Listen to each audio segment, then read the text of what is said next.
Hello दोस्तों, welcome to Seraj forex. और आज हम ट्रेड ब्रेकडाउन करेंगे बीटीसी और इथेरियम के, और इन दोनों को हम दो एस्पेक्ट से देखेंगे। एक इनका टेक्निकल एनालिसिस और दूसरा जो है वो फंडामेंटल एनालिसिस। फंडामेंटल क्या होता है? जो न्यूज़ पे चीज़ें चल रही होती है, जो पॉलिसीज़ बन रही होती हैं, उसी के बेसिस पे जो उसमें चीज़ें अप एंड डाउन हो रही होती हैं, तो वो फंडामेंटल कहलाता है। या जंग की सूरत हाल हो जाए, जिस तरह इसराइल वार और फ़लस्तीन वार हो गई, यूक्रेन एंड रशियन वार हो गई, इंडिया पाकिस्तान, तो उसमें जो चीज़ें यहाँ से जो मूव करते हैं उसको फंडामेंटल कहा जाता है। या कोई पॉलिसी मेकिंग हो रही होती है बड़े बड़े मुल्कों के दरमियान, just like USA, Russia, China, इस तरह के जो बड़े बड़े ममालिक हैं, और जो उसमें मूवमेंट हो रही होती है। टेक्निकल जो हम और आप ज़्यादातर चार्ट्स को देखते हुए चीज़ों को प्रेडिक्शन या एक वो एनालिसिस करते हैं और उसके मुताबिक अपनी प्लानिंग करते हैं, तो वो ज़्यादातर टेक्निकल कहलाती है, जिसमें ICT, SMC, VSA, CRT, price action, ये सारे टेक्निकल एनालिसिस कहलाते हैं।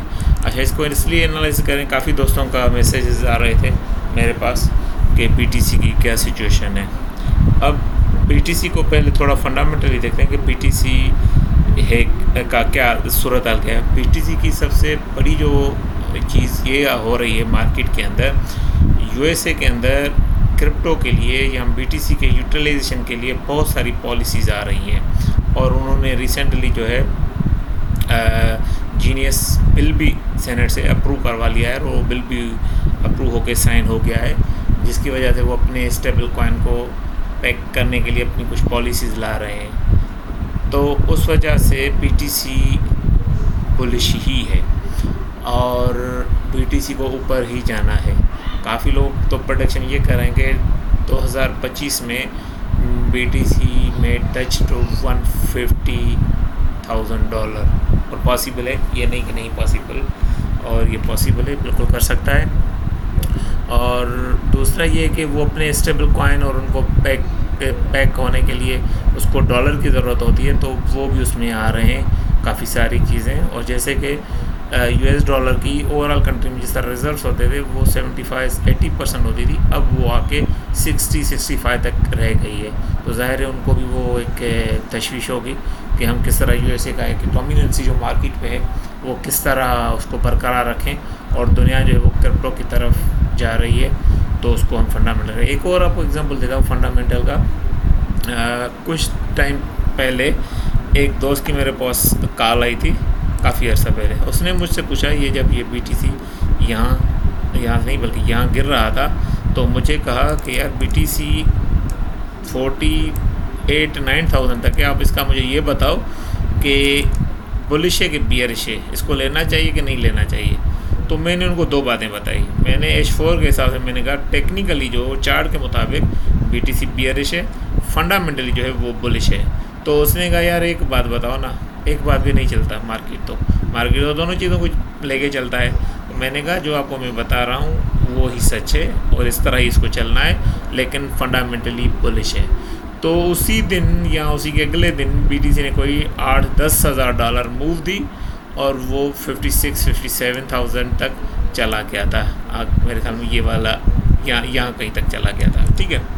तो फिर 52,000 पे आया, तो सेकंड डे में मैं उसके टेबल पे गया। मैंने कहा जिसको भी बाय करवाना है आप करवा लो, बीटीसी अप जाएगा। वो क्योंकि दो रीज़न थे। एक तो जिस तरह मैंने कहा फंडामेंटली उसके लिए बड़ी चीज़ें हो रही थी वर्ल्ड वाइड, और दूसरा ये जो थी ना वीकली उसने लिक्विडिटी ली हुई है। तो जब वीकली या मंथली लिक्विडिटी लेता है ना, एफईजीज फिल करता है, एफईजीज आल्सो अवर लिक्विडिटी, तो उसके बाद ये बहुत ज़बरदस्त मूव करता है। सिमिलर अगर यहाँ पे आप देखो, ये एक उसने वीकली ये लिक्विडिटी इन दोनों के बीच दी थी, तो ये इतनी मूव हुई थी। यानी ये 19,000 से लेके ये डायरेक्ट चला गया था 30,000 तक, $11,000 इज़ बिग मूव। यहाँ से जब उसने लिक्विडिटी ली तो ये देखो 48,000 से लेके ये 109 9,000 चला गया। अभी जब ये वाला एफ फिल किया और इसको टच किया तो ये 73,000 से 123 तक चला गया। जब ये हायर टाइम फ्रेम की लिक्विडिटी लेता है तो ऐसे ही होता है। सेकंड टाइम ये जब यूएस प्रेसिडेंशियल इलेक्शन हो रहे थे तो दूसरे दोस्त ने मुझे कॉल करके पूछा कि यार बीटीसी का आप क्या कह रहे हो, गिर रहा है 62,000 के मेरे ख्याल में आसपास कहीं था यहाँ पे, तो इसी कहीं जोन पे। तो मैंने कहा हाँ गिर रहा है, लेकिन इलेक्शन पे नज़र, क्योंकि उसका कोई कज़न ट्रेड करता है, तो मैंने कहा इलेक्शन पे नज़र रखो। अगर ट्रंप मेजॉरिटी में जीत आता है तो आप बीटीसी को जहाँ पे भी है, जिस लेवल पे है, डायरेक्ट बाय करो और 1 लाख तक ले जाओ, जितनी अभी आप बाय कर सकते हो। तो उसने कहा यार क्या रीज़न है। मैंने कहा यार ट्रंप ने जो इलेक्शन हुई है अभी, उसमें उन्होंने जो जितनी गवर्नमेंट की फीसेस वगैरह पे की हुई हैं, या जो उन्होंने जो चार्जेस दिए हुए हैं या लोग उनको पे कर रहे हैं, वो क्रिप्टो में कर रहे हैं, तो वो क्रिप्टो को सपोर्ट कर रहा है। इस वजह से क्रिप्टो इंडस्ट्री जो है ना वो बूम लेगी। तो जैसे ही ऐसे हुआ तो उसने सेकंड वो मेरे टेबल पे कहता है यार आपने जो कहा था वैसे ही हुआ, ये तो ऊपर ही जा रहा है। मैंने कहा, उसने पूछा कहाँ तक होल्ड करें, मैंने कहा 1 लाख तक तो करो, आगे का मुझे मालूम नहीं, हमें मालूम तो ये भी 1 लाख का भी नहीं है, लेकिन 1 लाख तक आप कर सकते हो। तो ये उसने बड़ी एक मूव दी थी यहाँ से कहीं से, तो ये यहाँ पे चला आया। तो कहने का मतलब कि ये दोनों एस्पेक्ट से चल रहे हैं। अभी जो है बीटीसी को हम देख रहे हैं, थोड़ा हम उसको एनालिसिस करेंगे टेक्निकली कि है क्या।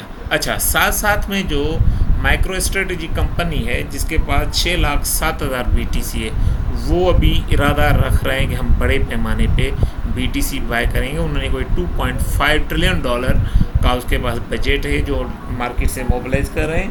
वो पूरी की पूरी जो है वो बीटीसी या एसेट्स में जो है वो इन्वेस्टमेंट करना चाहते हैं। तो आप उसी से भी अंदाज़ा लगा सकते हैं कि वो कितनी जो है ह्यूज यानी इसी में इन्वेस्टमेंट आ रही है और कैसे वो कंपनी जो है वो बाय कर रही है। इट मीन्स कि ये फंडामेंटली बुलिश होने जा रहा है। अच्छा, सेकंड जो एक और न्यूज़ है, कोई कंपनी है गेमिंग की जो इथीरियम में ज़्यादातर इंटरेस्टेड है, ताकि हम इथीरियम लें।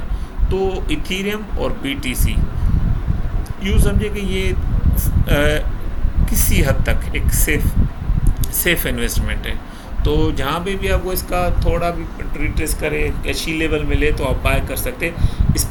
स्पेशली जो स्पॉट ट्रेडिंग करते हैं, फ्यूचर वाला रिस्की होता है। फ्यूचर में आई वुड सजेस्ट कि बंदा इंट्राडे ट्रेडर रहे तो वो बेस्ट रहता है, और स्पॉट में आप लॉन्ग टर्म होल्डिंग कर सकते हैं। तो उसी में अगर डाउन भी आ जाए तो फिर नीचे से थोड़ी और आप उसको डीसी कर लें, डिस्काउंटेड प्राइस पे जब आए तो फिर उसमें ऐड कर ले थोड़े पैसे, तो वो बंदा उस सेफ रहता है। और थोड़ा फ्यूचर जो है वो नए ट्रेडर के लिए जिसको पता ही नहीं है उसके लिए ज़्यादा रिस्की होता है। इथीरियम और बीटीसी दोनों जो है वो काफ़ी आगे जाएंगे, काफ़ी अच्छे मूव हो रहे हैं और दोनों में बहुत ज़्यादा इन्वेस्टमेंट आ रही है। आप काफ़ी लोगों को पता है कि बहुत सारी कंट्रीज़ जो है उसी में काफ़ी वो पॉलिसी मेकिंग कर रहे हैं। तो ये चीज़ें हैं, तो बी केयरफुल। और चीज़ों को अगर आप इन्वेस्टमेंट करना भी चाहते हैं तो आप कर भी सकते हैं अपने रिस्क पे। कोई मेरी फाइनेंशियल एडवाइस नहीं, क्योंकि ये एक एजुकेशनल चैनल है, तो मैं आपको एजुकेशन पॉइंट ऑफ व्यू से ये चीज़ें सजेस्ट कर रहा हूँ और आप इस नज़र से इसको देखें। अब आते हैं टेक्निकली पे। टेक्निकली हम बीटीसी को, क्योंकि काफ़ी सारे क्यूरीज आ रहे थे या मैसेजेस आ रहे हैं, टेक्निकली देखा जाए, देखें ये सारा बुलिश ही है, नो डाउट। ये कैंडल जो मंथली क्लोज हुई है कोई इतनी स्ट्रॉन्ग नहीं हुई है, लेकिन वो डाउन भी क्लोज नहीं हुई है।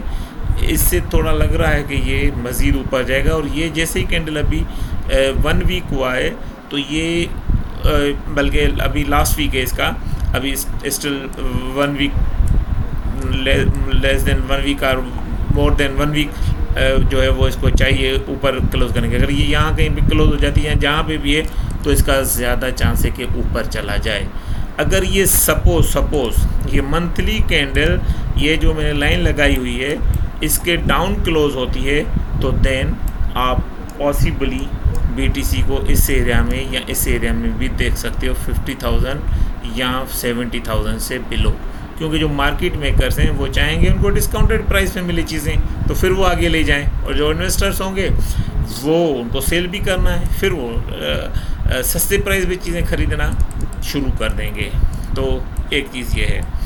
और स्टिल अगर हम टेक्निकली देखें तो BTC बियरिश नहीं है, BTC रिट्रेसमेंट में है। BTC ये जो जोन्स हैं जो मैंने हाईलाइट की हैं ये बेसिकली लिक्विडिटी है H4 के या डेली के उसमें, यहाँ तक इन जोन्स तक BTC आ सकता है क्योंकि ये लोज होते हैं, लोज वो ज़रूर लेता है और अगर उसमें FVGs हो तो ये जो है जो मैंने एक आपको मार्केट स्ट्रक्चर के बारे में एक वीडियो बनाई हुई है, अगर उससे मिला के इन चीज़ों को देखोगे, क्योंकि मैं इन वीडियोस को जो है ना उन सारी चीज़ों से लिंक कर रहा हूँ ताकि आपको जो है वो पूरा एक व्यू मिल जाए। देखिए यहाँ पे उसने क्लोजिंग कैंडल नहीं की थी वीकली में, वो अभी यहाँ पे क्लोजिंग की तो ये उसकी ये जो लो है वो एक प्रोटेक्टेड लो कहलाता है। जब तक ये विक्स के ऊपर क्लोजिंग ना करे, ये टाइप 2 जो मैंने वहाँ भी बताया हुआ है, विक्स के ऊपर जब तक क्लोज ना करे तो ये स्विंग स्ट्रक्चर में वो स्विंग कंफर्म नहीं कहलाता।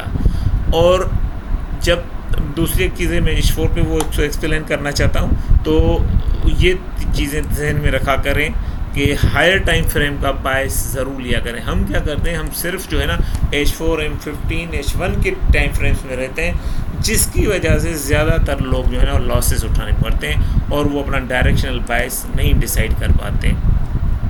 तो डेली में भी अगर हम देखें तो डेली में भी BTC बाई है, जब तक ये जोन नहीं नीचे ब्रेक कर लेता, इसके नीचे प्रॉपर कैंडल क्लोज नहीं कर लेता तो BTC बाय ही है। अगर आप इसको लॉन्ग टर्म बाय करना चाहते हैं तो एक अच्छे से अच्छा जोन ये है, दूसरा जोन ये है, ये दोनों जोन आप बाय कर सकते हो। और जब अच्छा इसमें कभी समटाइम ये होता है बीच से ही जो है ना वो विक लगा के ऊपर चला जाता है, तो इस वजह से भी ये चीज़ होती है। अच्छा ये इस नीचे अगर क्लोज कर लेगा तो फिर हम इसको डेली में भी इसको हम बियरिश देखेंगे, अदरवाइज़ ये बुलिश ही है डेली के अंदर, यहाँ तक आता है। सम टाइम क्या कर रहा है, इस तरह के लोज पे आके सिर्फ वो विक लगा के अंदर क्लोजिंग दे देता है, वो स्ट्रॉन्ग साइन होती है बुलिश होने की। तो यहाँ पे ये पॉसिबिलिटी है, कर सकता है। दो रीज़न है, तो ये लो है, सब हर कोई ये समझेगा कि बस ये बियरिश हो जाएगा, और एक ये इसके नीचे जो है ना ये एक जोन भी पड़ा हुआ है, वो यहाँ पे जो है वो बायर्स को आउट करके जो रिटेलर्स वगैरह जो होते हैं जो अर्ली एंट्री कर लेते हैं, तो वो यहाँ से उनको निकाल के ये फिर ऊपर मूव कर सकता है। आते हैं H4 के अंदर, क्योंकि ज़्यादातर लोग जो है वो इंट्राडे ट्रेडर हैं, तो इंट्राडे ट्रेडिंग के हवाले से ही हम उसको देखते हैं। अच्छा अगर देखें तो ये स्विंग पॉइंट जो है ना उनके, एक ये है और एक ये स्विंग हाई है। जब तक इनके दरमियान BTC ट्रेड कर चल रहा है, इसको ये समझें कि ये जो है बुलिश ही है। ज़ाहिर है मार्केट ऊपर भी जाती है नीचे भी आती है, उसको तो रिट्रेसमेंट भी लेनी होती है, उसको लिक्विडिटी भी लेनी होती है, तो उस हवाले से। अच्छा एक चीज़ मैं पीछे बता रहा था कि ये चीज़ें आप मैंने कहा कि आपको मैं H4 पे बताता हूँ, ये तब तक बियरिश है या डाउन आएगा जब तक ये हायर टाइम फ्रेम के POI पे आए। H4 higher time frame consider किया जाता है, लेकिन एज़ कम्पेयर टू डेली और वीकली ये जो है हायर टाइम फ्रेम नहीं है। हायर टाइम फ्रेम आपका वीकली और जो है ना मंथली है। जब तक वो बियरिश नहीं होते तो इसको बियरिश हम कंसीडर ना करें तो बेहतर होगा। अब देखें सपोज़ वहाँ से अगर BTC नीचे गिरता है ना, तो ये देखो हायर टाइम फ्रेम के जोन्स हैं जो यहाँ से उसको अच्छा खासा रिवर्सल दे सकते हैं और न्यू हायर हाई भी एक्सपेक्ट कर सकते हैं। तो अगर ये बियरिश है तो हायर टाइम फ्रेम के POI तक है, उसके बाद जब वहाँ पे गिरेगा वहाँ से वो रिवर्सल ज़रूर देगा।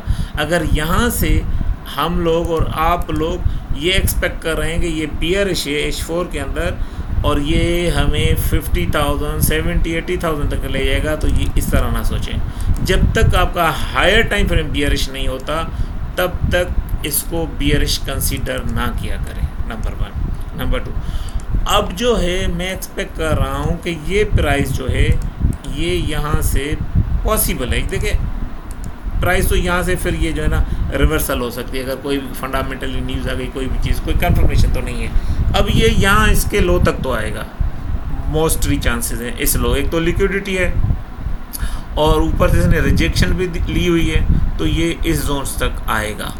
तो इस पे ये नज़र रखें, इस पे कोशिश करें। अगर आप फ्यूचर में ट्रेडिंग करते हैं तो आप इसमें सेल ढूंढें तो वो आपकी ज़्यादा पॉसिबल है चल सके। ये अभी यहाँ तक इस जोन से या इस जोन से जो है ना, ये भी मिटिगेटेड है वैसे।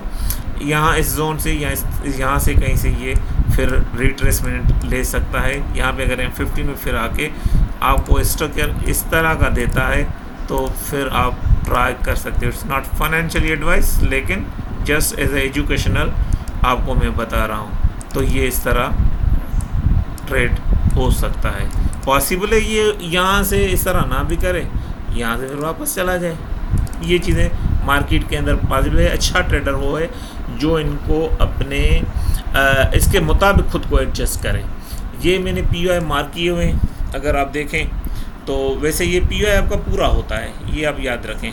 ये जहाँ से ब्रेक करता है ना, ये जब हम कोई कैंडल इस तरह करके वो ऑर्डर ब्लॉक को करते हैं, सिर्फ हाईलाइट, और वो ही सिलेक्ट करते हैं कि भाई यहाँ से ब्रेकआउट हुआ है, ये हमारा ऑर्डर ब्लॉक है, रिजेक्शन कैंडल है, इसके बीच जो है ये इसने स्ट्रक्चर ब्रेक किया हुआ है, और साथ साथ में जो इसके साथ FVG है, वही ऑर्डर ब्लॉक वैलिड होता है ना। लेकिन अभी ये वाले को, इसी वाले को मैं वैलिड नहीं इतना स्ट्रॉन्ग कहूँगा, वो इस वजह से कि इसके पास लिक्विडिटी नहीं है। जब ये लो लेगा तो उसके बाद ही कोई लिक्विडिटी, ये वाला जोन है या जो नीचे वाली ये जोन है, ये स्ट्रॉन्ग है। लेकिन स्टिल मैं इसको भी इतना हाई प्रायोरिटी नहीं कंसीडर करता। ये जो ट्रेड, ये वाले POI हैं, ये थोड़े हाई प्रायोरिटी लग रहे हैं। ये वाला भी हाई प्रायोरिटी है, लेकिन इसके ऊपर नीचे ये अपसाइड ये लो पड़ा हुआ है, ये इसको लेके इस तरह यहाँ से भी एक मूव दे सकता है। ये जो लोज होते हैं ना, ये बेसिकली एक लिक्विडिटी होती है। मैं जब लिक्विडिटी पे बात करूँगा